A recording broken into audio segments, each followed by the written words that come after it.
So I can finally say that I've found the game changer air cooler for the NR200P. That glass panel, pretty limiting, right? But with this revision of the Hybrid 2 and 2 here, you don't need to overthink it. Most people just need to get this one.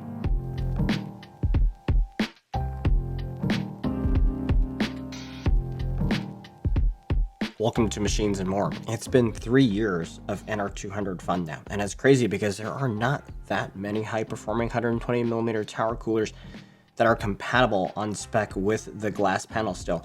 Some of you have been using Noctua's D12L, and that's lower than necessary. It's 145mm, and that sacrifice on performance to fit a lower than necessary height for the NR200P, it's unnecessary, right?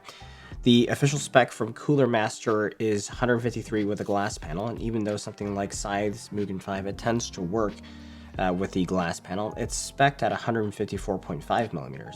Cooler Master's own Hyper 2 and 2 has been a good cooler and around for a very long time in different versions. The ones I've tested, they don't work with glass and not supposed to. And I've made this suggestion to them in the past, hey, you've got this pretty decent, pretty good cooler. Why not make it just a little bit shorter to fit the case, and that they can be made for each other? Win-win, right? And they finally did it. This version is called the Hyper 2 and 2 Black, and it is 152mm. And boy, not only does it fit the NR200P, it's actually an awesome cooler in its own right. But really, I think this is going to be the game changer cooler for the NR200P. So big thanks to Cooler Master for sending by the sample for review. This video is not sponsored by them, and you can always expect a fair review from this channel. But today's video does have a sponsor, and before we get into it, I wanted to tell you about FlexiSpot's Ergonomic Chair Pro. So you may have seen or even have one of FlexiSpot's standing desks, and they're great, but sometimes you might be seated. For those moments, the Ergonomic Chair Pro, like I'm seated in here, it's a great addition to the standing desk, or really any desk. There's a lot that I really like about this chair, but one of the most important features for a desk chair is just how much adjustability is present. This one has it in spades. You can adjust the height and the tilt of the seating position. You can adjust the seat and the armrests for an aft position, the height of the armrests, the head support height, and the head support angle. Yeah, there's just so many ways you can make this your chair. Users will be really able to dial in their perfect fit.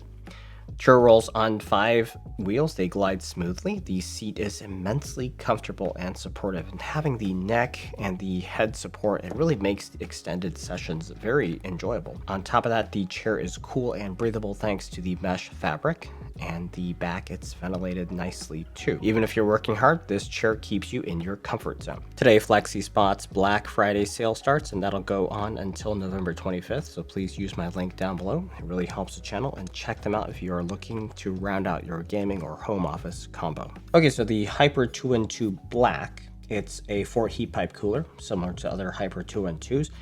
These are direct contact heat pipes. There's no nickel plating over the pipes on the base plate here. A single 120mm fan on this unit. As the name suggests, black finish here. The fan here is a variant of their Sickle Flow family. It's a Sickle Flow Edge, the same one that's spec'd on the ML240 Atmos that we just reviewed. Goes up to 2500 RPM. This one tested out at 2300 RPM, so that's within the typical variants for fans. Compatible with AM4, AM5, LGA 11.5X, 1200. Until installs will use this backplate and just adjust these brackets to fit the type of Intel socket that you're using.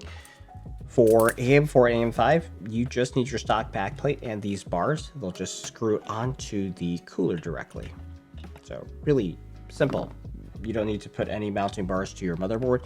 Just attach these to your heatsink directly. The spacers, they are built into the mounting screws. You just need to attach them to the heatsink directly. The spacers are built in. I love how simple it is to install. You just screw 1, 2, 3, 4, and that's it.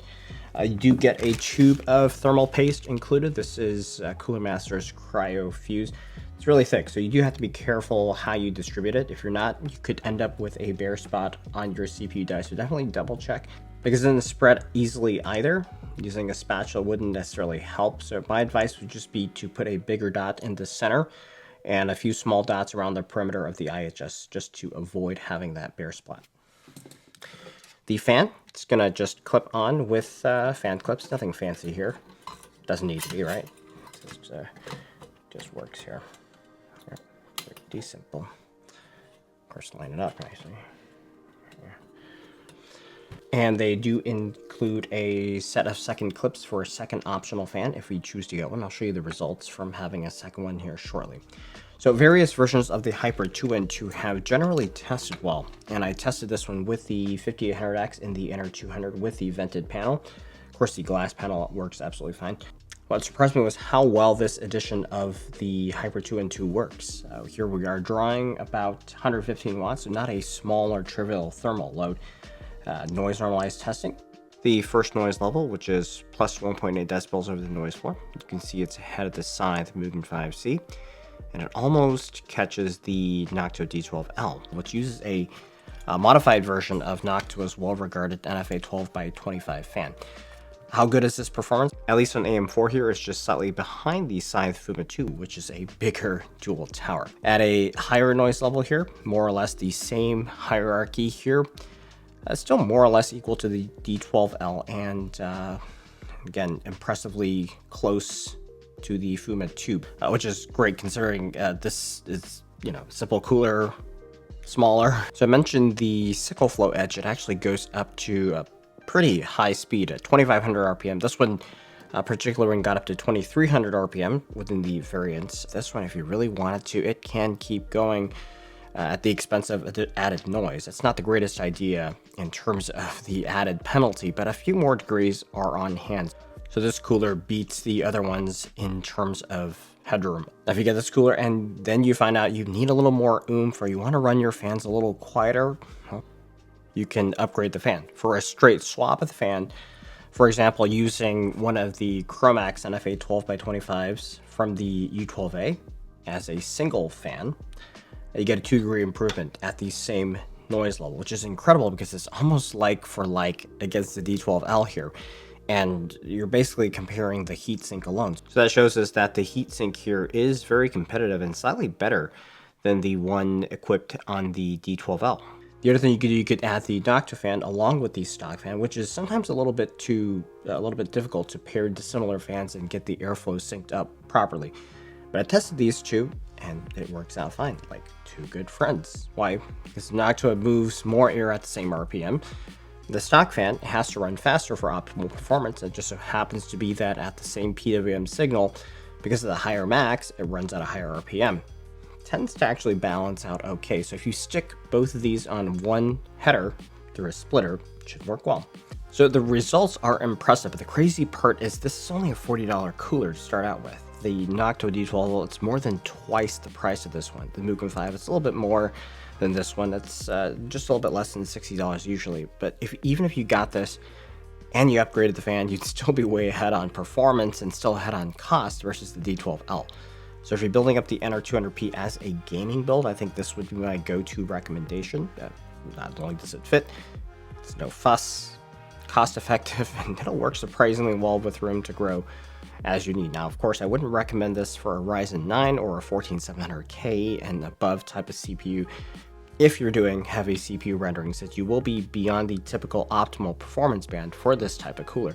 But most of you won't be doing builds like that. So for your typical Ryzen 5, Intel i5 type of build in the mid-range, this is perfect.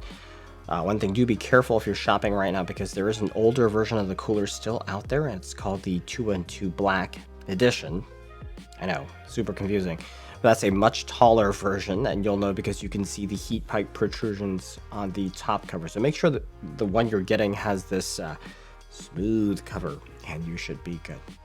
So yeah, I'm really glad they made this one compatible with the P, and surprise, surprise, it checks off all the boxes, and highly recommended here. So if you found this helpful, like and subscribe if so. Let me know in the comments down below if you have questions. Be sure to check out our sponsor and use the product links down below to support the channel. Thanks for watching, and I'll see you in the next one.